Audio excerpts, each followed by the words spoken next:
할렐루야. 아멘. 여러분, 요즘 정말 가을이다라고 하는 그런 생각이 듭니다.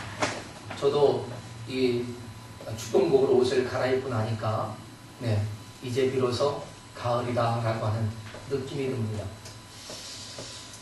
요즘 여러분 모 방송사에서 보면 남자의 자격이라고 하는 프로가 있더라고요. 남자의 자격.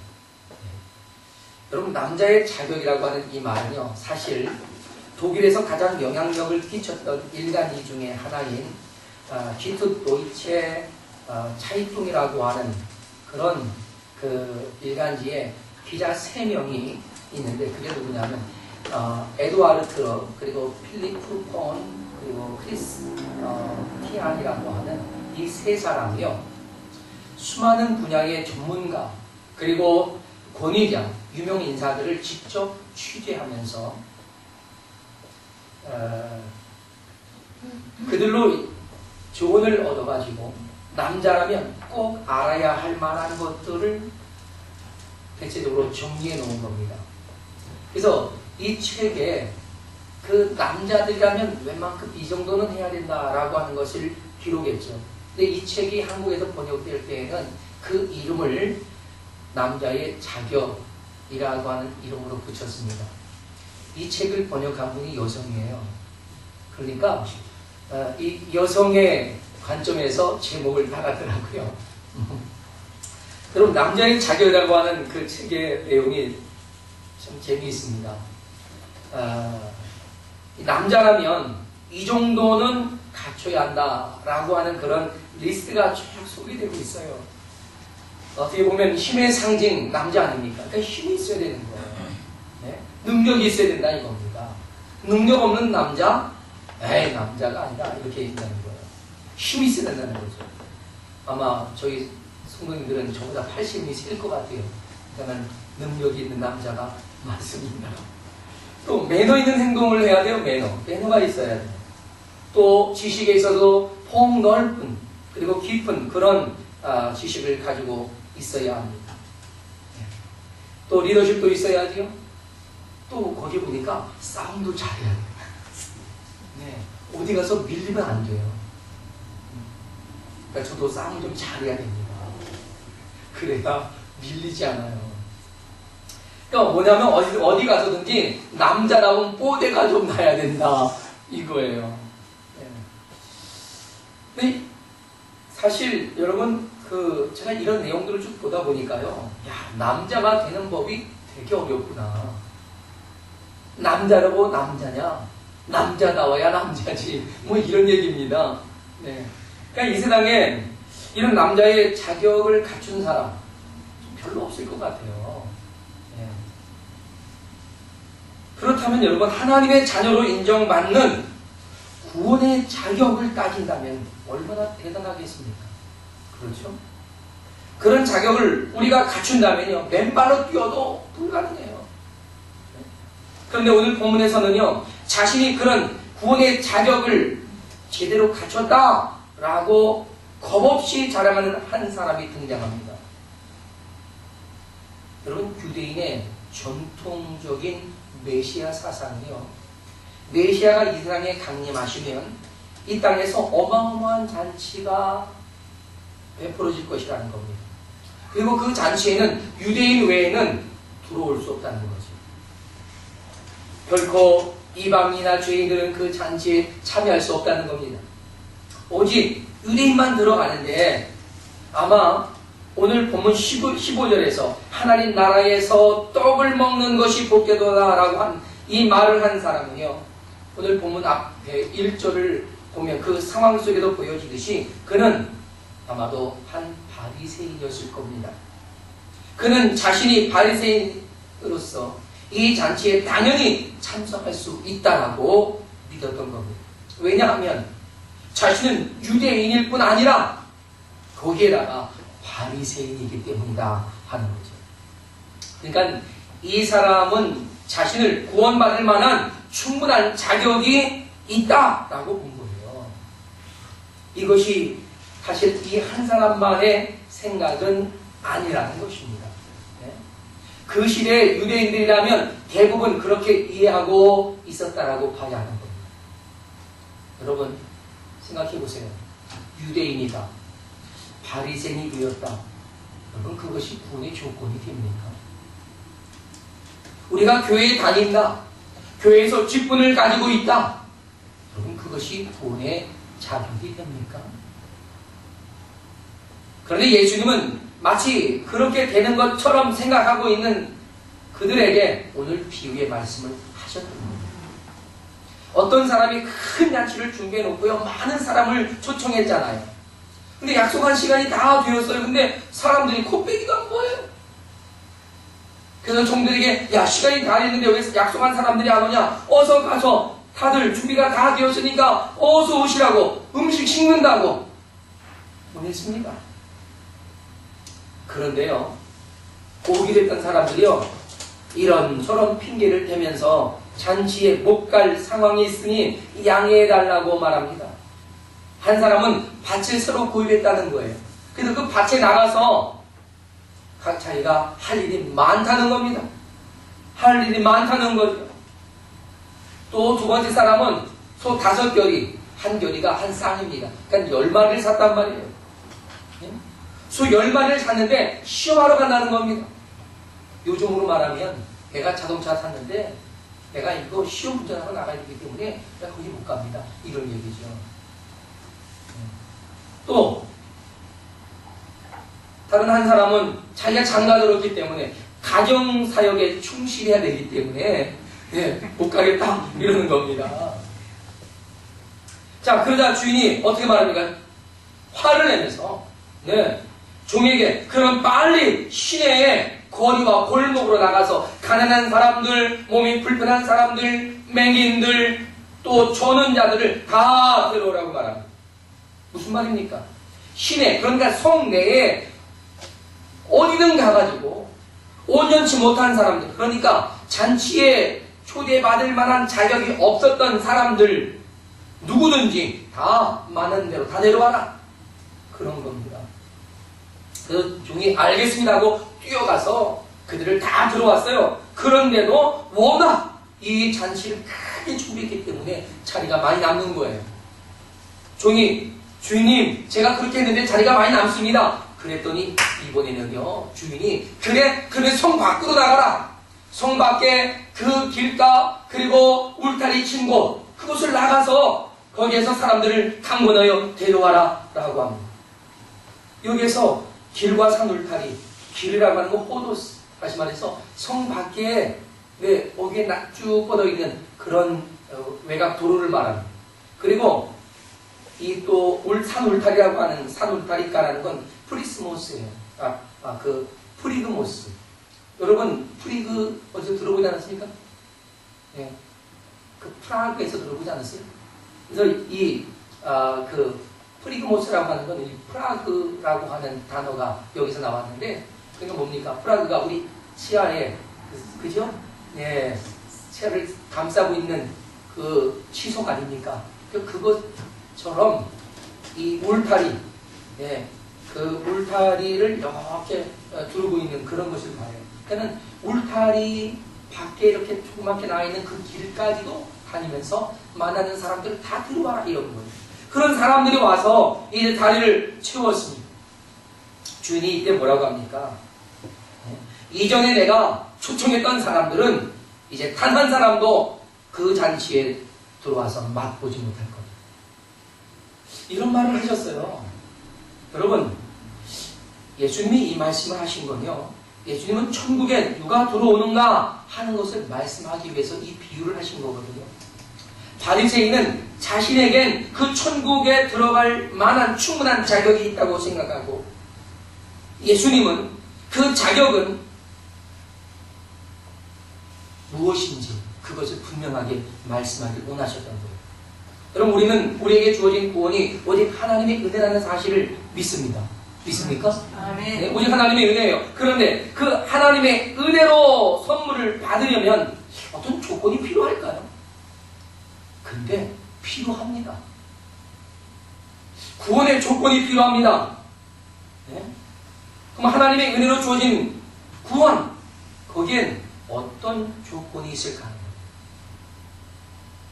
어떤 자격 조건이냐? 그건요, 그 자격 조건이 우리의 선행이나 봉사활동이나 물질이나 명예로 어느 것으로도 갖춰지는 것은 아닙니다. 자격 조건은요, 자신의 능력과 행함으로는 결코 이룰 수가 없어요. 그 자격은 예수 그리스도를 영접하는 것뿐입니다. 아멘. 할렐루야. 아멘. 예. 그래서 성경 말합니다. 예수 그리스도를 믿는 자는 영생을 가졌고라고 말합니다. 믿는 자가 영생을 갖는 거예요. 영접하는 자, 곧 그 이름을 믿는 자가 하나님의 자녀가 되는 것입니다. 예수 그리스도를 영접하라는 이 구원 초청을 믿음으로 받아들여야 그것이 기회가 되는 것이고, 그래야만 그것이 구원받을 만한 자격 조건이 되는 겁니다. 누구든지 예수 그리스도 하나님의 아들이요 나의 구원자를 영접하지 않으면 결코 구원을 얻을 어떤 자격도 갖춰질 수 없습니다. 주님께서는 은혜의 선물을 주시면서 이렇게 말씀하시는 거예요.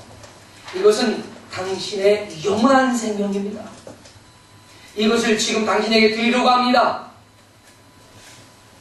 이 선물을 받기만 하면 됩니다. 여러분, 이것이 주님이 우리에게 주신 은혜고 구원을 받는 조건은 그것을 받는 겁니다. 할렐루야. 아멘. 받은 자만 얻습니다. 그런데 오늘 상황은 어떤 상황입니까? 내가 지금요 저의 손에 너무나 많은 것들이 들려져 있기 때문에 아유 그 좋은 것인 줄 알지만 지금 받을 수가 없네요. 죄송합니다. 그럼 하나님의 구원이 우리에게 이렇게 너무나 놀라운 기회로 주어졌음에도 불구하고 우리의 손에 너무나 든 게 많다는 겁니다. 그것까지 받을 수가 없다는 거예요. 그렇습니까? 사랑 여러분, 구원의 기회는 초청입니다. 그 초청에 응답해서 참석하기만 하면 되는 거예요. 그런데 이렇게 쉬운 것을 얻지 못하는 사람이 얼마나 많은지 몰라요. 하나님께서는 구원의 조건을 아주 쉽고 누구나 할 수 있는 것들, 누구나 갖출 수 있는 것들로 하셨단 말이에요. 그런데요, 이것이 누구나 할 수 있다라고 하는 것, 누구나 할 수 있는 이 쉬운 것은 누구도 거절할 수 있다라고 하는 안타까움을 가지고 있습니다. 우리는 이렇게 쉽게 주어진 기회에 응답한 구원의 사람들이에요. 그러나 우리는 여기서 끝나지 않고 한 걸음 더 나아가야만 합니다. 그것은요, 여전히 주님의 선하심을 믿고 주님의 말씀을 우리가 듣고 응답하는 것. 다시 말해 순종하는 거죠. 나에게 오직 하나님의 은혜로 사망에서 생명으로 옮겨졌던 그 하나님의 은혜를 믿는다면 우리는 하나님의 모든 말씀이 선한 것을 믿고 신뢰해야 합니다. 여러분 하나님의 모든 말씀이 선하심을 믿습니까? 아멘. 그 모든 말씀이 어느 말씀이라도 우리에게 해가 되지 않는다는 것을 믿으신다면 우리가 그 주님의 말씀대로 순종하면 됩니다. 할렐루야. 아멘. 네. 그래서 우리는 어떤 상황에서도 아무리 내 손에 소중한 것이 들려 있어도 내려놓고 주님이 지금 주신다라고 하는 거 두 손으로 받들면 되는 겁니다.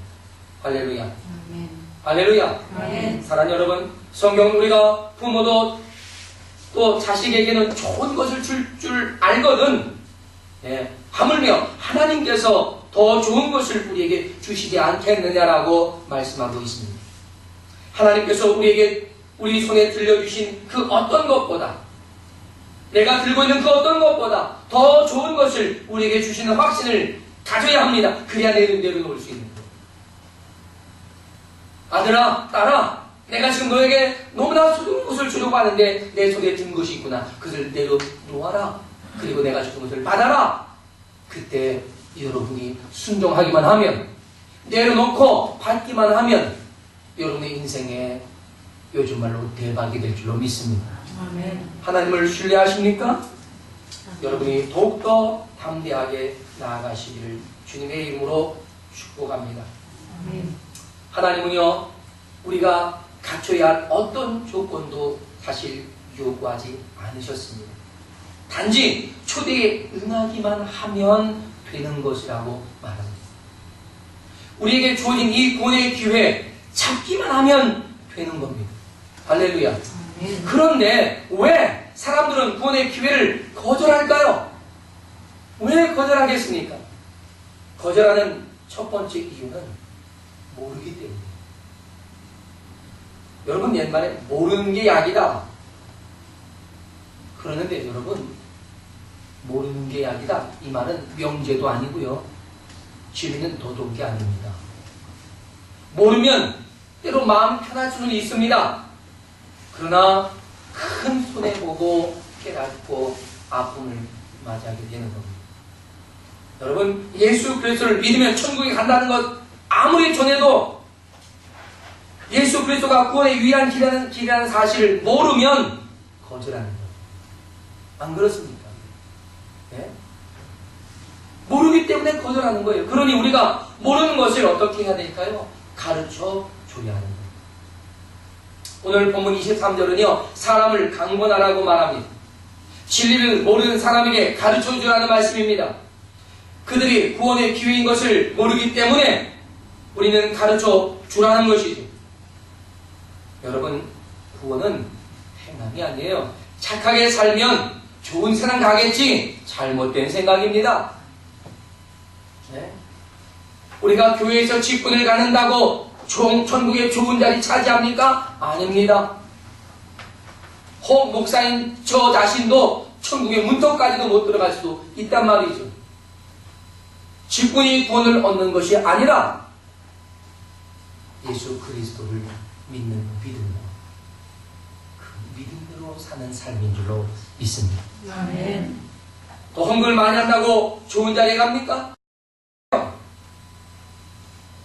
헌금을 많이 한다고 여러분 구원받는 것이 아닙니다. 구원은 오직 예수 그리스도를 나의 구주로 영접하지 않고는 다른 어떤 방법도 없습니다. 유일합니다. 믿습니까? 아멘. 오직 한 길입니다. 또 구원의 기회를 거절한 두 번째 이유가 있습니다. 그것은 세상의 마음을 빼앗겼기 때문이에요. 성경은 문을 지킬만 한 것보다 우리의 마음을 지켜내라고 권면하지 않습니다. 여러분 세상에는요 우리의 마음을 빼앗아갈 수 있는 수많은 것들로 디스플레이 되어 있습니다. 마치 백화점에 화려하게 장식한 쇼케이스 같단 말입니다. 그 앞을 지나갈 때마다 사람들이 그냥 지나가는 사람 별로 없습니다. 그렇죠? 다 구경해요. 며칠 전 제가 큰딸하고 백화점을 갔어요. 세일 매장을 가기 위해서 이렇게 한 코너를 돌아가는데 저는 이름도 모릅니다. 명품 매장 앞을 아마 지나가는 것 같아요. 저희 큰애가 말해요. 아빠 이 매장은 딱 봐도 비싸게 생겼어요. 그래서 제가 딱 보니까 진짜 비싸게 생겼어요. 뭐 시계며 뭐 이런 것도 쫙 진열되는데 이야 뭐 시계를 뭐 희한한 케이스에 넣어놓고 이게 빛이 번쩍거리고 막 그러더라고요. 그런데 그 안에 이미 사치를 좋아하는 몇몇 사람들이 그 화려함에 이끌려서 구경하고 있는 모습이 보였습니다. 그런데요 여러분 참 그 앞쪽에 명품 그 메이커의 스카프를 세일한다는 곳이 있습니다. 한 장에 2만원 그러는데요. 거기에 부인네들이 벌떼처럼 몰려있어요. 이야. 근데 정말 그 모습이요. 우아한 백화점이 아닙니다. 거기 완전 저 남대문 시장통 같았어요. 대단하대요. 예? 사람들은 이렇게 그들의 마음을 빼앗아버린 그 무엇인가에 홀려서 보이지 않는 마치 개들 같은 것에 끌려가는 것처럼 보입니다. 밭을 사도 그 밭의 마음을 빼앗긴 사람, 소를 사도 소의 마음을 빼앗긴 사람, 결혼해서 결혼 생활의 마음을 빼앗긴 사람. 네. 그렇다고 여러분 밭이나 소나 결혼이 나쁘다는 게 아니에요. 그것에 마음을 빼앗겨버림으로써 인생의 가장 소중한 기회를 깨닫지 못하고 있는 것, 그래서 거절해버린 것, 이것이 너무나 안타깝다는 것입니다. 우리는 우리에게 주어진 하나님의 은혜의 기회를 여러분 거절하지 않기를 주님의 이름으로 축원합니다. 뭐 그런 데가 여러분에게 주어진다면 그 기회를 바로 잡아야 합니다. 언젠가도 여러분 말씀드렸죠. 히랍에서 기회이신은요, 머리털이 요 앞에만 있고 뒤가 뒤에 머리고요. 예, 손과 발에 날개가 달렸어요. 그래서 아주 휘 날아가. 기회가 앞에 있을 때 머리를 확 잡으라는 거예요. 앞에 머리가 요만큼 나 있더라고, 이렇게 돼 있고요. 뒤는 대머리야. 기회가 왔을 때 앞에도 잡아야지. 귀가 지나간 다음에 잡으려면 미끄러워요. 대머리라서. 또 술사리같이 달려가기 때문에 잡을 수가 없어요. 여러분, 하나님이 주신 은혜의 기회, 지금인 줄로 믿습니다. 아멘. 따라서 사랑하는 여러분, 우리는 우리에게 주어진 그 하나님의 기회를 믿음으로 캐치하고 잡아가시기를 바랍니다. 또 구원의 기회를 거절한 세 번째 이유가 있습니다. 그건 뭐냐면요, 정말 너무 바쁘게 살기 때문이에요. 바쁘게 사는 건요, 꼭 좋은 것도 아니고 꼭 나쁜 것도 아닙니다. 그래서 우리가 바쁜 스케줄이지만 우리는 거기를 지혜롭게 활용할 수 있어야 합니다. 그러니까 여러분, 너무 바쁘게 살기 때문에 소중한 것을 잃어버리는 경우가 많아요. 직장 생활하는 사람들 보니까요, 정말 바쁘게 삽니다. 그들은 너무 바쁘다 보니까 신앙생활도 뒷전, 가정 돌보는 것도 뒷전이 됩니다. 그냥 돈만 벌면 되는 거 돼버립니다. 네? 정말 소중한 것을 잃어버리는 거죠. 저는 제 생활에서요, 굉장히 중요하게 여기는 것이 저희 가족들이 함께 한 자리에서 식사하고 함께 좋은 것을 나누는 것, 저는 이거 굉장히 소중하게 여깁니다. 그러니까 여러분과 우리가 오후에 애찬 나누는 것, 저는 이게 굉장히 소중해요. 너무나 귀합니다. 이런 귀한 것을 저는 소중하게 여기기 때문에 그것이 저에게 큰 행복이 됩니다. 할렐루야. 여러분, 소중한 것을 잃어버리지 않기를 바랍니다. 또 따라서 우리는 무엇을 위해 살아야 할 것인가 하는 것을 분명하게 정의할 필요가 있다는 겁니다. 여러분, 우리가 먹기 위해 삽니까? 아니에요. 먹는 것을 통해서 우리는 또 다른 목적과 또한 즐거움을 갖는 것이지 먹는 게 목적이 아니잖아요. 또한 우리가 좀 폼 잡고 사는 것이 우리 인생의 목적인가요? 아니에요. 그러면 살기 위해 사는 게 목적이 아닌가 싶습니다. 그냥 우리 목숨을 부지하며 사는 거 그런 거 말고요. 우리의 영원한 생명으로 살기 위해 우리는 지금 사는 거예요. 할렐루야. 아멘.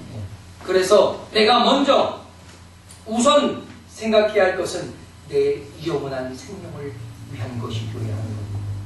우리 가족이, 우리 민족이, 더 나아가 온 인류가 영원한 생명을 위해 살아갈 수 있도록 그 우선순위가 깨달아져야 한다는 것입니다. 그래서 그 무엇보다 소중한 우선순위는 내 영혼의 영원한 생명임을 알아야 합니다. 그 영원한 생명.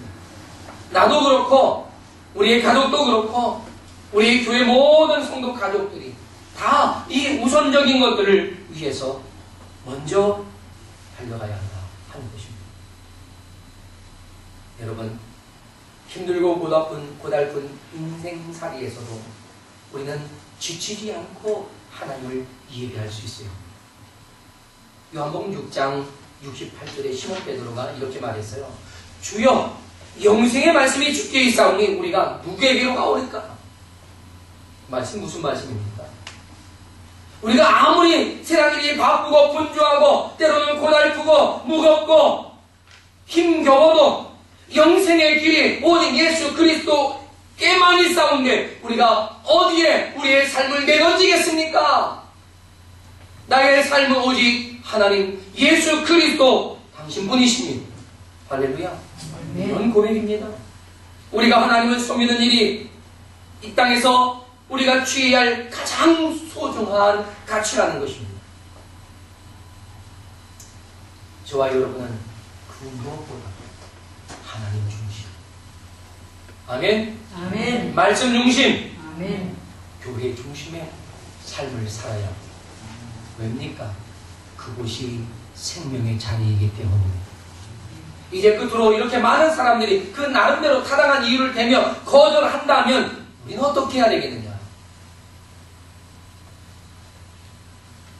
여러분, 절박한 상황으로 거절하는 사람이라고 해서 포기해야만 할까요? 아닙니다. 오늘 예수님은 포기하라고 하는 것이 아닙니다. 그들에게 더 강력한 메시지로 그러므로 너희가 회개하고 돌아오라 라고 하는 말씀입니다. 여러분, 포기한다면 뭡니까? 생명을 포기하는 거예요. 요즘 얼마나 이 생명권에 대한 논란이 많습니까? 얼마 전 미국 뉴욕에서 있었던 일이죠. 지난주에 굉장히 긴박한 상황이 미국 뉴욕에서 있었습니다.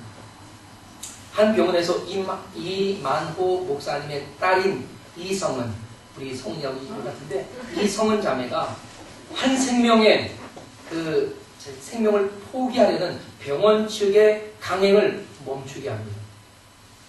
이 일은요, 어떻게 진행되냐면요, 이성은 자매가 지난해부터 뇌종양을 알아왔습니다. 그래서 지난 9월 달 초에 뉴욕의 한 병원에 입원을 했는데 진통이 너무 심하니까 몰핀약을 계속 투여한 겁니다. 근데 몰핀약을 투여해도 고통을 잠재울 수 없는 거예요. 그러니까 병원 측에서는 안락사를 권유했던 것 같습니다. 이때 몰핀을 맞고 고통스러워하는 이성은 자매가 차라리 죽여주세요 라고 했던 거죠. 법원에 이 안락사 신청을 하고 법원이 허락을 했습니다. 근데 이 사실을 안 이만호 목사님, 그 아버지, 또 그 엄마 이진아 사모님이 그럴 수는 없다. 나는 내 딸아이를 생명을 포기할 수 없다. 그래서 투쟁을 시작합니다. 먼저는 뉴욕 교계가 한 마음이 되어서 병원 앞에서 통성기도를 했어요. 또 뉴욕 교육자협의회가 앞장서서 이성은 자매의 안락사를 반대하는 서명운동을 받습니다. 또한 한인교회 목사들이 더 적극적으로 서명하면서 일부는 병실을 찾아가서 직접 이성은 자매에게 안수 기도를 하면서 하나님의 능력, 하나님의 기적을 기도했습니다. 결국 이성은 자매가요, 안락사 거부에 대한 의사를 다시 병원 측과 법원 측에 제시합니다. 그래서 법원은 다시 심의해서 안락사를 허가했던 것을 취소하게 됩니다. 이것이 지난주에 있었던 사건입니다. 그래서 이성은 자매는요, 뉴욕의 교계가 하나 된 그 힘을 통해서 그 소중한 생명을 지킬 수 있게 됐습니다. 제가 자료를 찾아보니까 뉴욕의 이 교계가 이성은 자매가 갈 수 있는 그런 이 요양원을 찾고 그리고 그곳에서 보내서 거기서 회복을 시키겠다. 그리고 그는 그 과정을 거쳐서 이제 정말 주를 위해서 헌신할 그런 마음을 고백을 하는 내용을 봤습니다. 여러분, 저는 이 기사에서 무엇을 봤냐면 많은 사람들이 그 한 생명의 생명을 포기하지 않는 의지를 갖습니다. 물론 이것이 잘못되어지면 자살을 법원이 허가해 주는 꼴이 되고 마는 겁니다. 병원은 그 자살을 또 자살에 동조하는 것이 되는 거죠. 그렇기 때문에 길을 쓰고 막았겠지만 그 한 생명을 지키기 위해 뉴욕의 온 교회가 한마음 한뜻이 되어서 그 생명을 지켜낸 겁니다. 그런데 저는 여기에 이성은 자매도 대단합니다. 여러분, 뇌종양 얼마나 고통스러웠겠습니까? 몰핀을 투여해도 그것이 별 효과가 없을 만큼 아팠단 말입니다. 그럼에도 불구하고 많은 사람들이 포기하지 말라고, 하나님이 당신을 사랑한다고, 견뎌내보자고, 주님의 십자가를 기억해보자고. 그래서 그는 그 강건한 요청에 그가 설득됩니다. 그래서 나도 견뎌보겠다고. 아무리 힘들고 아무리 어렵고 아무리 고통스럽고 죽을 것 같을지라도 견디어겠다. 사랑하는 여러분, 오늘 본문에서 강권하라는 이 말씀이 바로 그런 뜻입니다. 이 강권하다라고 하는 이 말의 헬라는 아랑카조라고 하는 말인데, 이 단어의 뜻은 상대방이 필요성을 인식할 수 있도록 간곡하게 설득하여서 권한다는 뜻입니다. 이처럼 우리가 전해준 생명의 복음을 어떤 상황에서든지 거절한다면 우리는 포기해야 할 것이 아니라 우리는 강권해서 그에게 생명의 기회가 복음인 것을 알려야 한다 하는 것입니다. 사랑하는 여러분, 구원의 기회, 생명의 기회는요, 어떤 상황에서도 놓칠 수 없는 것입니다. 어떤 고통, 어떤 절망, 어떤 두려움 속에서도 우리는 이 생명의 기회를 잡아내야 합니다. 이제 우리는 구원의 조건은 우리가 어떤 조건을 준비하고 갖춰야 하는 것이 아니라 하나님의 은혜로 주어진 구원의 초청, 그 초청을 믿음으로 받아들이는 것이 구원의 조건이라는 사실을 분명히 알고, 또 그 조건을 우리가 전해주는 것이 그들에게 주어진 구원의 기회인 것을 우리 알아야 합니다. 따라서 저와 여러분의 역할이 얼마나 중요한지 아십니까? 그 구원의 기회를 주님은 저와 여러분을 통해서 이 땅에 많은 사람들에게 부여하고 있다는 사실입니다. 우리 따라합시다. 내가 아직 구원받지 못한 자들에게 생명의 기회다. 누가요? 내가. 나 자신이 아직 구원받지 못한 그들을 구원하려고 하시는 하나님의 구원의 조건을 손에 들고 복음을 들고 그들에게 전해주면서 받으라고, 여러분이 예수 그리스도를 믿어야 산다고 전해줘야 하는 우리가 그 구원의 기회인 것입니다. 내가 전하지 않으면 그들이 살 수가 없습니다. 왜요? 알지 못하기 때문입니다. 세상 가운데 그의 마음과 정신을 빼앗겼기 때문입니다. 너무나 바쁘기 때문입니다. 그러니 우리는 기회의 소리가 들려야 합니다. 할렐루야. 아멘. 성경은 말씀하십니다. 전하지 않고 들을 수 없고 듣지 않고 믿을 수 없다는 것입니다. 그러니 저와 여러분이 얼마나 중요한 소리가 되겠습니까? 사랑하는 여러분, 이제 우리 이 구원의 조건을 갖춘 그 구원의 기회로서 저와 여러분 주위에 있는 수많은 사람들에게 강권해서 천국의 홍보대사와 같이 천국을 알리고 생명의 길을 알리는 저와 여러분 되시길 주님의 이름으로 축원합니다. 아멘. 그래서 이 천국 잔치의 빈 자리를 우리가 채우고 우리 성산교회의 이 빈 몇몇 자리를 먼저 채울 수 있도록 함께 하시길 주님의 이름으로 축복합니다. 아멘. 기도하겠습니다. 여러분, 하나님은 지금 저와 여러분에게